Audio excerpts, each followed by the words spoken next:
Hi, everyone, and welcome back to Bible Basics with Amanda. Today, we're starting to look at Abram and how his life went. I'm going to do his life in a few different videos because they happened quite a lot, and he's very important to our faith. So, we know Abram was a descendant of Shem. After, remember, Noah and his sons came out of the ark, Shem was one of his sons. And then Abram's father was Terah, and he had two brothers, Nahor and Haran. Now Lot, who later on moved with Abram, was Haran's son. So they were all living in the land of Ur, and Terah took his family and moved out of Ur towards the place named Haran, which don't confuse it with his one son's name. It was also Haran. But they went to Haran and they lived there. Then it seems that the Lord chose Abram.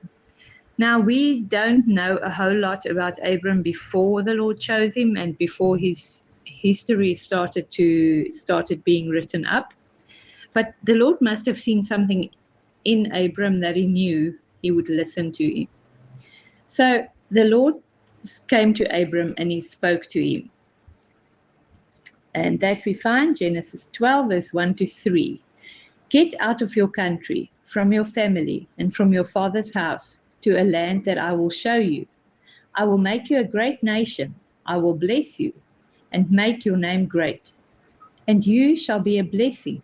I will bless those who bless you, and I will curse him who curses you.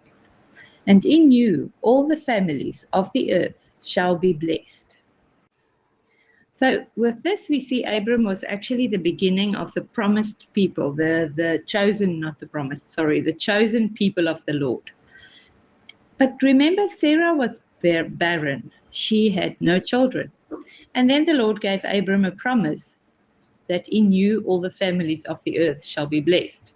So that might be a bit confusing when you don't have children and everybody after you is going to be blessed. It doesn't make a whole lot of sense. But Abram obeyed. So you see, there we can see a big part of his heart. He immediately listened to the Lord, packed up his family, and Lot went with them, and they moved because the Lord said so. No questions, no fighting, they just moved. So they went to the land of Canaan, to a place named Shechem. And then in verse 7, we see the Lord appeared to Abram and said, to your descendants I will give this land.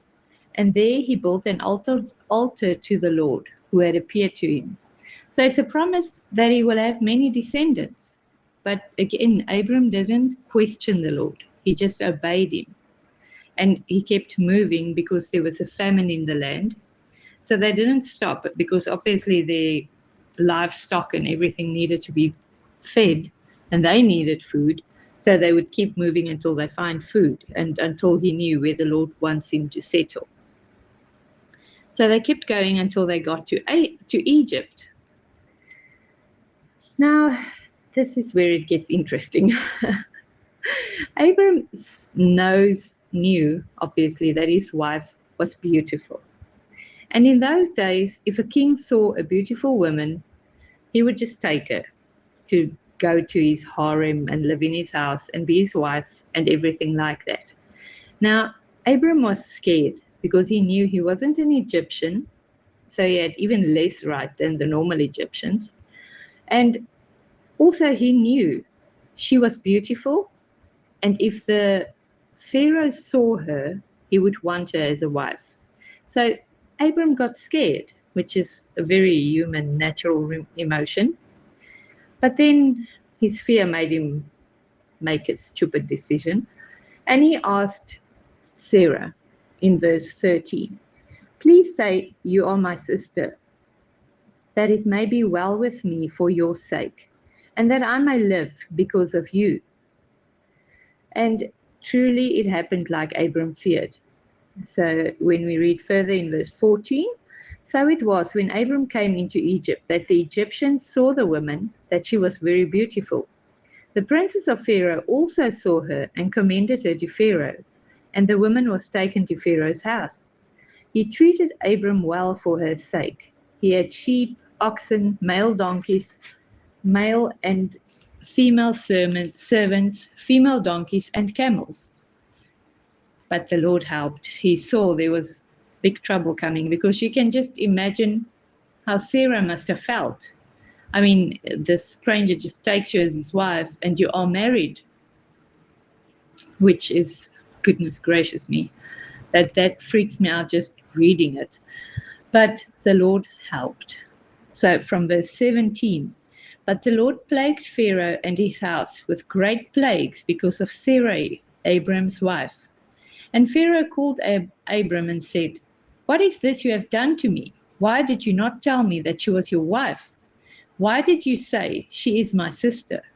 I might have taken her as my wife. Now, therefore, here is your wife. Take her and go your way." So Pharaoh commanded his men concerning him, and they sent him away with his wife and all that he had. Now, that's only the Lord's mercy, because Pharaoh technically had the right to just kill them all. I mean, he's the ruler of the free world at that stage of his major country, and goodness. But you can just imagine. But the Lord helped in ways that nobody expected. And remember, when this all happened, nobody really knew the Lord, because nobody had been walking with him and living with him.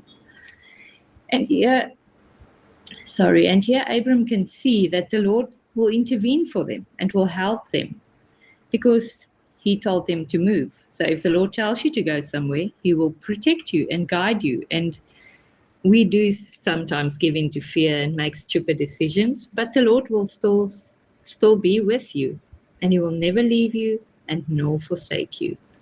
So it's interesting to see how his journey starts as a walk with the Lord. It's going to be interesting to see how his story develops and how he grows in his faith, because he still has to learn to know the Lord. And obviously he trusts him already to quite a degree, but not enough to trust him with his life and Pharaoh and Sarai. And we will see how that all develops in the rest of the videos. Thanks everyone for listening, and I hope you're enjoying the videos. We will have a few videos, like I said, about Abram, and then we will move on to the next character in the Bible and see how the story of the Lord's chosen people develops. Thank you, and be blessed.